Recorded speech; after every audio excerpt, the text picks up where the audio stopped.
Yes. That's the canoe? My son, no, this is another story. I'm sorry. No, my son and his daughter, and it's on Harrison Lake outside of Vancouver. Yes. Yeah.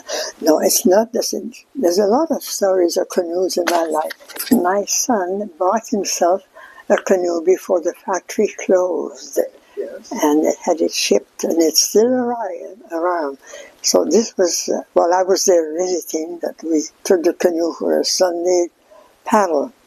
And that's your son? Or My son, Brian, yeah. His daughter. His daughter? Yeah. Isn't that? That's many years ago. And that's a chestnut, yeah? Yes, it is, yeah. That's quite a fantasy.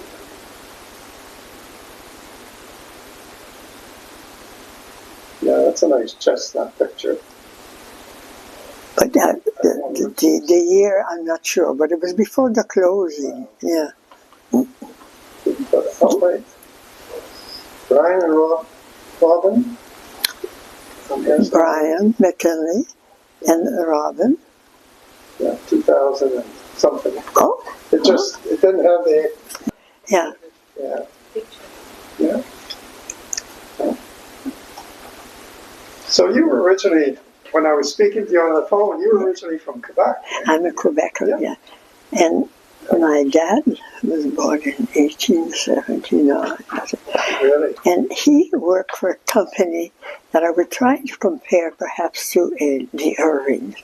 They own most of the woodland in Quebec. And my dad was their representative for an area in the county of Portneuf. They own land, and in each beautiful part of there were beautiful lakes. So Dad had access to them. It was owned by this company, and they would provide him with canoe, paddles, and in the winter he was also a forest ranger, as such. He would a scaler. They would provide him with the garments and the famous boots that LL Beans were known for. Yes, okay, even back then. Yeah. Oh, yes, exactly. But the canoes is what we love. And the last one was just, I swear, it was no more than 14 feet. And this is how I learned to paddle. 14 feet, so it's a nice... very nice one. Yeah. And we paddled on those beautiful, pristine lakes. Nobody had access to those Really? lakes. All private. Very private, yeah, for this company. What was his name? Joseph Olskat, my maiden name, Olskat. Yeah, it's not very well known. We have Olskans in Bathurst. Yes, well, my brother ended up working for one of the forestry company there. That's your brother? Yes. Really? Yeah. Oh, well, he's passed away. Yes, he was a forester. Exactly. For Bathurst Yeah. Power and Paper. Yes. How would you know him? Well, he was in my community and I see. The family, the church. I lived in Bathurst. I see. Yeah. Well, that's good to know. So you maybe we just get a little background on the canoe itself. So do you remember when your husband bought it? No, it was donated. My husband's name is McKinley, and his dad's, I don't want to get confused, the canoe belonged to the branch of his dad's family. The Babcock owned a cottage on the Miramichi, and this is where the canoe was used the most, because they would go fish there. So it was a fishing camp. It was a beautiful, not beautiful, it was beautiful to us. It was a two-story house. Well, a cottage, I should say. Right in Juniper? Yes, and we retraced that a few years ago. We were allowed to go in because this is all private Irving property, and also it's a bit of an industry because they actually harvest the bessa trees and collect the seeds, and it's quite an operation. Yes, yeah. That's right.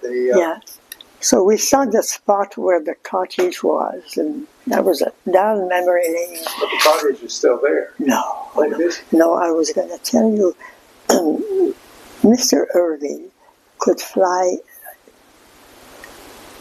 So he had a pilot who would bring him to Juniper. It's Casey or Casey, yeah. and he would go and catch a nice couple of salmon and go home for his supper.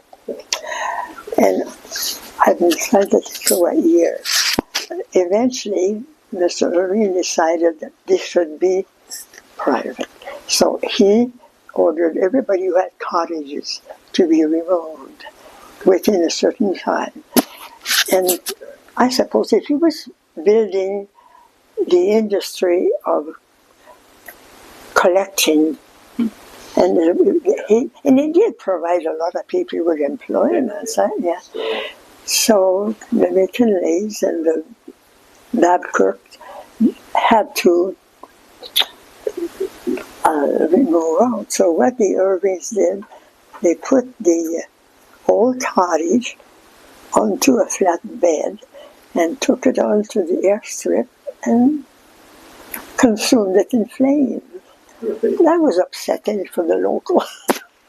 Yes, well, they were all the owner, you know. They were all powerful. I mean, they were, yeah. And, you know, so then the canoe became ours. Right? The canoe was part of where my husband received it, yeah. So it was your husband's father?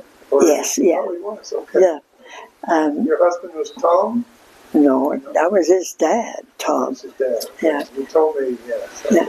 Tom, my father-in-law lived in Woodstock, and at the time, my husband came back to New Brunswick because we had met in Quebec, and he loved the canoe, of course, so we owned it and we used it, and it had been refurbished, I think, at one time. Yes, I see that in the notes that Harry wrote. Yes, I see, yeah. So George Birch had looked at it. Yes, exactly. Okay. He was also connected with my husband through the scouting movement. Oh, was he? Okay. Mr. Birch, yeah. Okay, yeah. So what can I So tell? how did it get to Oromocto Lake? We bought a small cottage in 1969, 68, 69. Okay, yeah. That had been built by an engineer who was here to build Mactaquac. Yeah. He was from the Vancouver area and missed the wilderness, I suppose. He built a very quaint, very primitive A-frame, which I just had to dispose of about 10 years ago. I could no longer. So the canoe was used a lot. It was used by the Girl Guide camps also. We would paddle it to the camp in the summer, and it was used. There were camps there? The Girl Guide camp has a beautiful camp on Oromocto Lake. Yes, and it's still used. Yeah. Yeah, I see there was a note. Yeah, Mr. Palmer. I think you told Harry. Yeah. He used to take the Girl Guides. Yes, and he was an instructor. Yeah. Okay. Yeah. Some of those details I forget. So they used that canoe. Oh yes, it was a big canoe. There was exactly. It is big. We found out when we took it into the museum.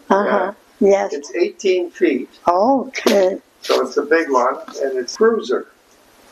So it probably had a history previous. Was it used for some transportation prior to? No, I think they would have bought it new. For the people who used the cottage,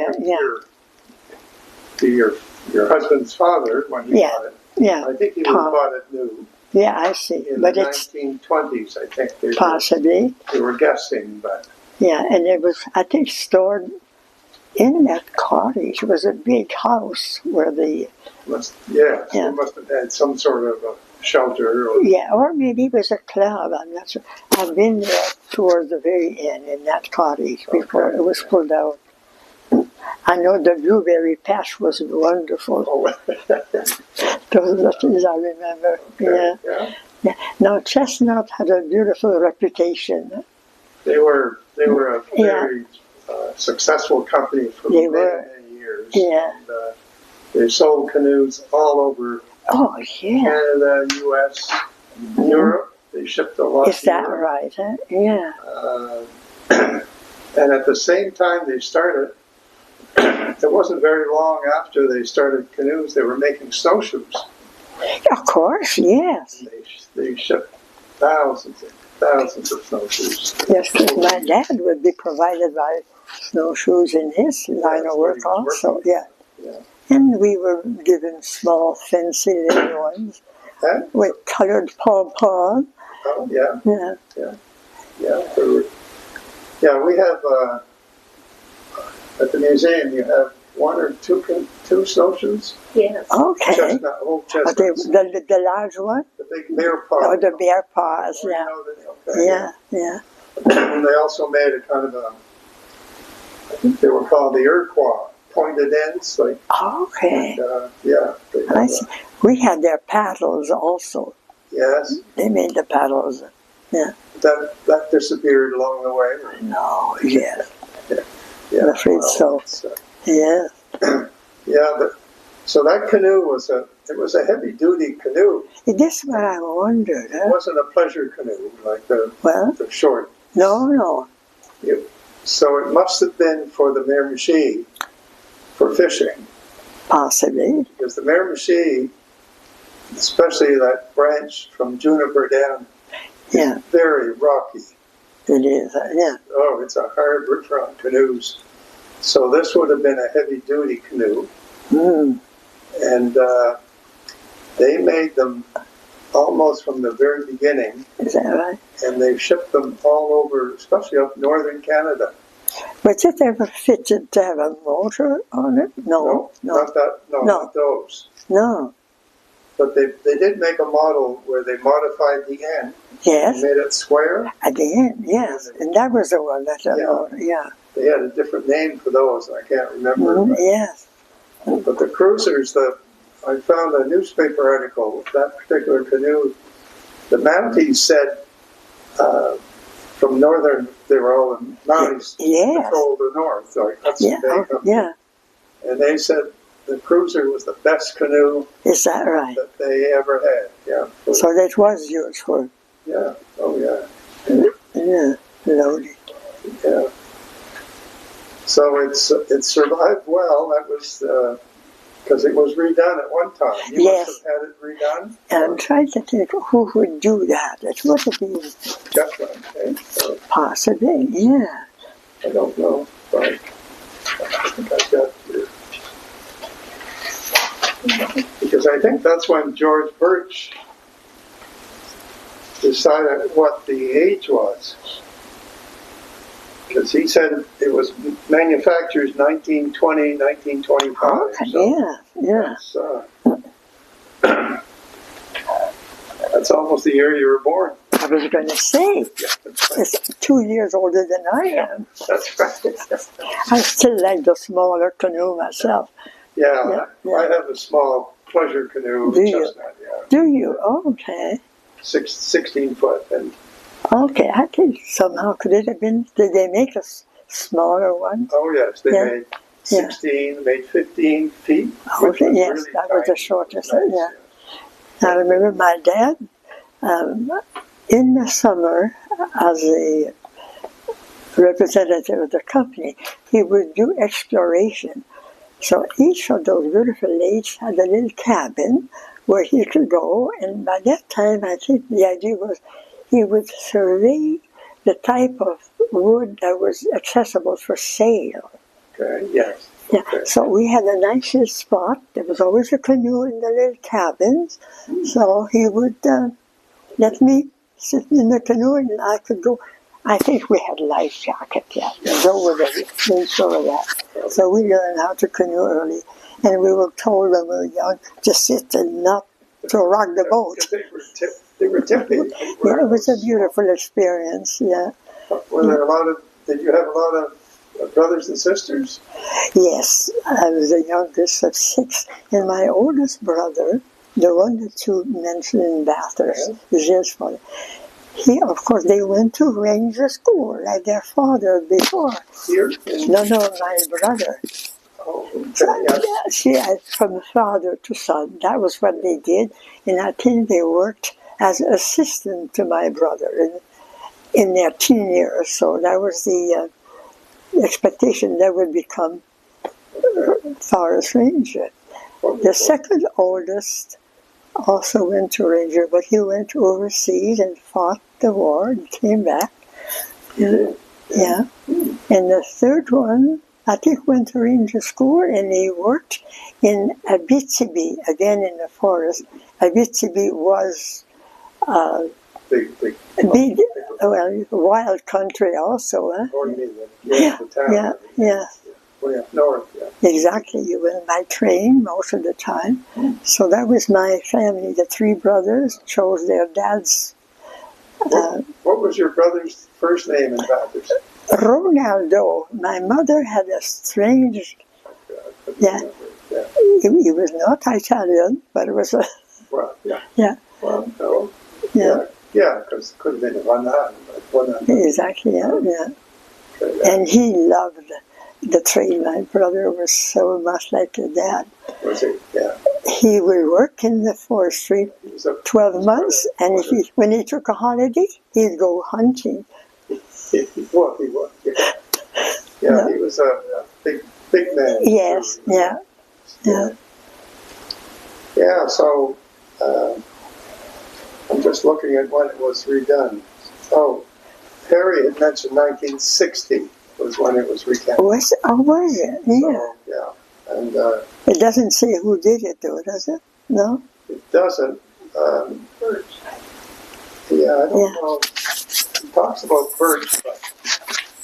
Because the factory was still operating then. Yes, 1960. It probably was the Chestnut factory. Possibly, yes. My neighborhood, one of my neighbors, friend Campbell, used to run a kindergarten. And my daughters some of them had been their pupils.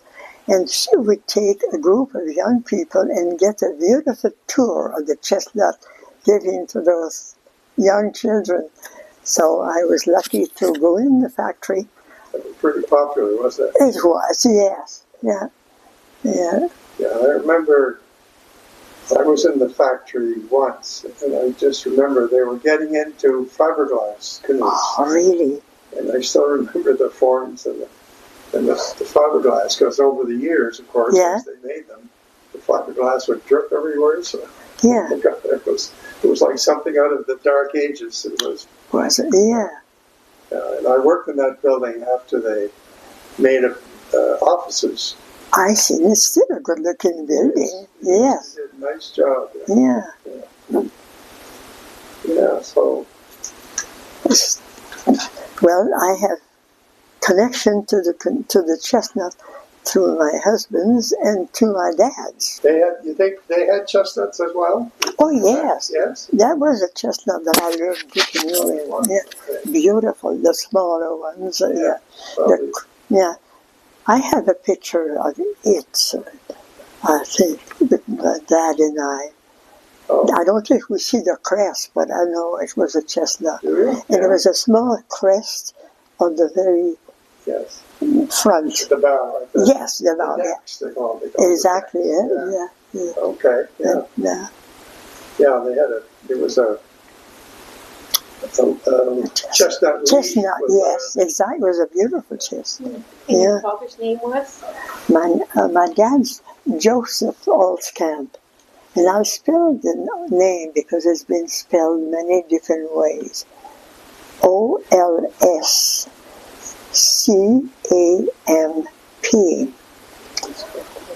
And no one is really sure of our origin. The first one arrived in Quebec in 1700, and whoever took the registered the incoming spelled it Welskan, Hulskan. So listen there. I ended up, I think it was a French sounding name at the time, Hulskan. So this is what Canada is made of.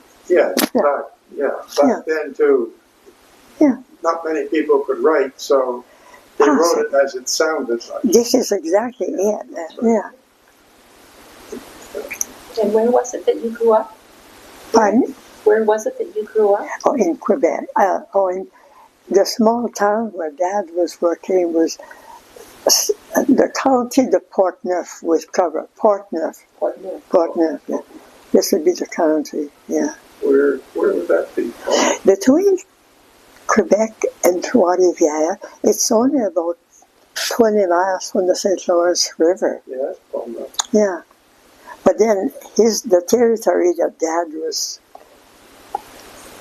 in charge of was mostly in the county of Portneuf, and it was a very agriculture type of a thing. Yeah. I don't remember any large mills. They had to cut the wood and yes, drag it on the river. Yeah, exactly. Yeah. And you said that he was a surveyor? Pardon? He was a surveyor? He was many things. Surveyors. He was a ranger. Yes. They did scaling. Scaling, and I had also. I don't remember the details. At one time, I think he told us also that he was gathering men to go fight forest fires, get him on the train. I think the forest must have been in northern Ontario, perhaps. Yeah. Yeah. So this is what he, and this is why we, as his kids, were always introduced to nature. You know, I appreciate that. He was always outdoors. To the lesson, also a second language. He worked for a company that Consolidated Paper Corporation from Grand-Mère. They were big people, you know. So I think he was quite happy. My parents were married in Latuc. My mother was born closer to Grand-Mère. Dad was born on the St. Maurice River shore, and that's a whole other story. Or did you want to touch on to that? Oh? His mom and dad, they were pioneer on the north part of the St. Maurice River, and they were quite successful farmers. They had hired help, and they had quite a crew. They had to, or chose to, canoe on the St. Maurice to have one of the young child baptized, and they were drowned when my dad was 2 years of age. And he had several older siblings. In fact, he was brought up by his older sister. She lived at Saint-Jean-des-Piles, which was one of the first. You have Grand-Mère, and then you go up the river, and then this was one of the biggest settlements. Okay. But my dad's place was further upriver. Yeah. Yeah. I've been to Latuc many times. You had? Okay. Well, they were, yes. What were your profession? Well, no, my relatives were all living in Latuc. Okay. Les jeunes. Les jeunes. Did they work at the mill? No, he had the main hardware store. Oh, okay. In commerce, yeah. But they were all from New Brunswick. Okay, I see, yeah. Yeah. No, it was a beautiful story about the grandparents. They had left Well, that was far north back then. I mean, that's it. Yes. Yeah, he was below. This was below that tip. Yeah. There's no settlement. There's a name for this. Gratans. Gratans. Yeah. Not familiar with it, no. Well, yeah. Yeah, Consolidated was the big company. Oh, they were, yes, they were powerful. They had a big pulp mill in Shawinigan. Yes, as well. Exactly. Oh, yeah, they had a monopoly. Yeah. But I've always been impressed. My dad, little Joe, was a very quiet person, but he had quite a personality. And when years after he retired, one of his ex-boss, I would say, Henry Sorgist, left him money on his will, which was very unusual, really. Yeah. Yeah. Usually, when Very, very nice. the children or the... Yes, exactly. Oh, yeah, I always sent this wedding gift to our kids. It was a nice relationship with Dad. Yeah. You must have liked him. Oh, yes. Yeah, they were. I'm Yeah. still waiting for someone to leave me some money. Well, look back. Yeah. So do you still speak French in Fredericton to people that you know? Yes. Yeah. And in my building, there's a few. Yeah. There's a Monsieur Richard. Yeah, a few people. Yeah. Interesting. You don't forget it. I don't speak it very often. No, you probably, yeah. You don't get much of a chance in Fredericton. What about you? Did you? Yes. Was this your... My mom was Frenette. Oh, really? So I grew up, speaking French. No, but the Frenettes, mostly from northern New Brunswick. Oh, okay. But they're originally, it's a Quebec name. Yeah, I remember in Quebec, yeah. Yeah. It was in The original. Trinidad, yeah. Well, Well, that's interesting. I mean, there's some good stories when you I go know. back. And I don't about like to bore people with my stories, but it's they're unique. interesting. You Yeah. think about those often, those days? Yeah, Or? yes. Yes, especially I think about the upbringing of my dad.